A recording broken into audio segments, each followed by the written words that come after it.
Hello. Welcome. Thank you for joining me this way. Please find your way to some comfort and be prepared to allow anything that does not resonate with you to flow downstream. I would like you to have an authentic awakening at the right place at the right time. Each of us has our own unique gifts, after all. This is the second part of a series of talks about how to get the benefits of appreciative inquiry. I'll explain what is important about appreciative inquiry so that you can get the most out of the illustrations and demonstrations that I'll share with you. Since all learning comes from experience, I will be encouraging the listeners of these talks to meditate on certain ideas. You will be offered some questions because, after all, that's what inquiry is. As people, our thoughts and feelings move us in the direction that is opened by questions that we ask. And likewise, we become who we are in the world accordingly. And that's why curiosity is so important to growth. Energy goes where attention goes. In fact, that's what many leading therapists, scientists, and philosophers believe. Consciousness is a projection of the future. I believe that. It's only part of the reason that I'm attracted to appreciative inquiry. That philosophy, that consciousness is a projection of the future, is a very different approach about human behavior. Consider this. What if human behavior is not driven by the past, but rather pulled by the future? A fundamental concept which underpins appreciative inquiry is something called a positive core. The positive core is a set of values and beliefs which shapes the narratives that we tell ourselves and that we share with one another. The human needs and desires that motivate us all, under the surface, are common to us all. Even though the style, the traditions, and the actions that people will make might be very different on the surface. Behind every behavior, there is a positive intention, at least for that person, at some point in time. Unfortunately, many of the actions that people repeatedly do are mere unconscious habits that people do compulsively. But if you're listening to this now, if you're interested in meditation or in enriching your connection to the positive core of the humans that you relate to, or to the humans that you wish to collaborate with, then I suspect you're interested in something more. Is that true for you? Are you interested in personal or professional enrichment of some kind? Appreciative inquiry is a fantastic method for creating environments of creative collaborations and enriched engagement.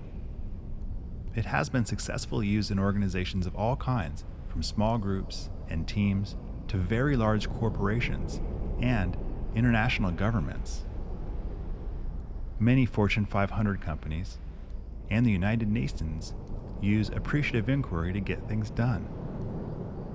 And that's because it's not difficult to imagine how an attitude of appreciation for a person's underlying positive intentions will lead to enriched understanding, enriched perspectives, and a basis for discovering creative ways to do things that will enhance access to the experiences of well-being and successful achievements. In other words, when intentions are understood, the meaning of our narrative can be understood. With enriched meaning, our narratives are more inspiring, more resilient, and usually even more accurate. Just think of any time that a person had conviction, a deeply felt belief about why they were doing something. Perhaps you've had this experience in yourself. I sincerely hope you have. For the sake of curiosity, I want to invite you to step into the shoes, to see through the eyes of, and to really feel the experience of any person with conviction. See the person with real conviction. It could be you. Imagine that person in your mind's eye. And just imagine being able to completely be into their shoes, feeling their bodily sensations in your body now, moving with their movements, standing perhaps or sitting in their posture, just as they would, and seeing what they see, hearing what they hear in that place, in that time. Again, I want to encourage you to just breathe that in for a moment. Marinate in that. Allow it to resonate through your being. Now imagine approaching a challenge with that energy of conviction.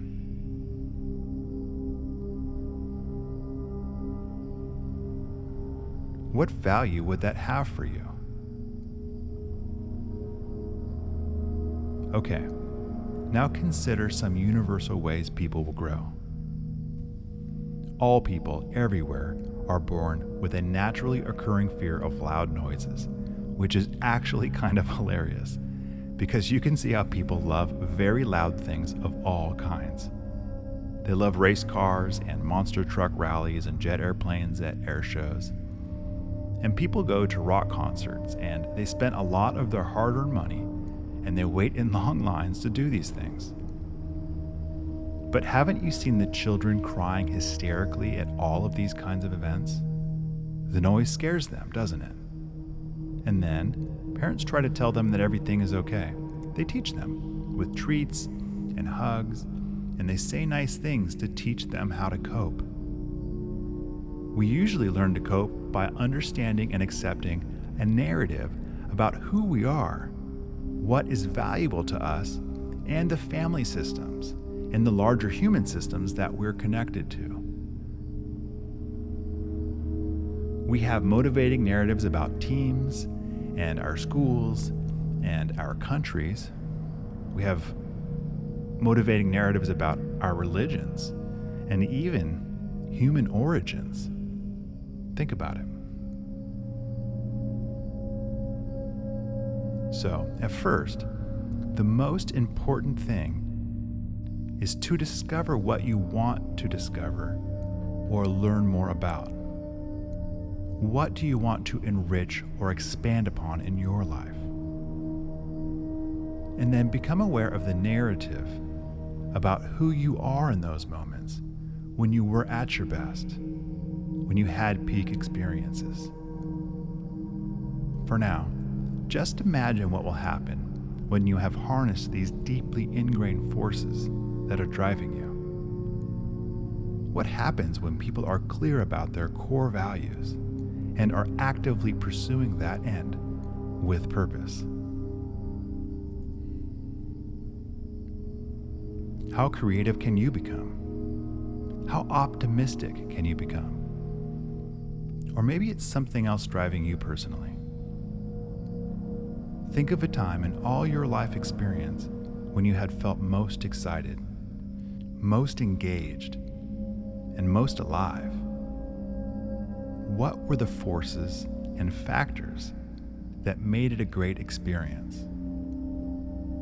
What was it about you, others, and the people in your group that made it a peak experience for you?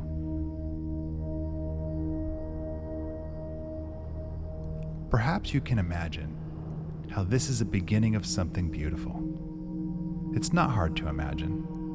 You can experience the beauty above you, the beauty below you, the beauty to the left of you, and the beauty to your right.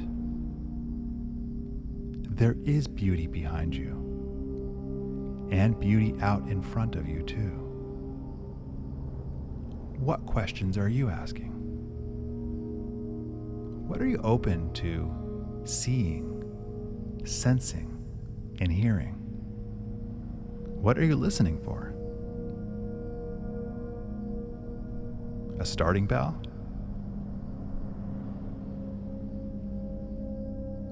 More to come soon. Bye for now.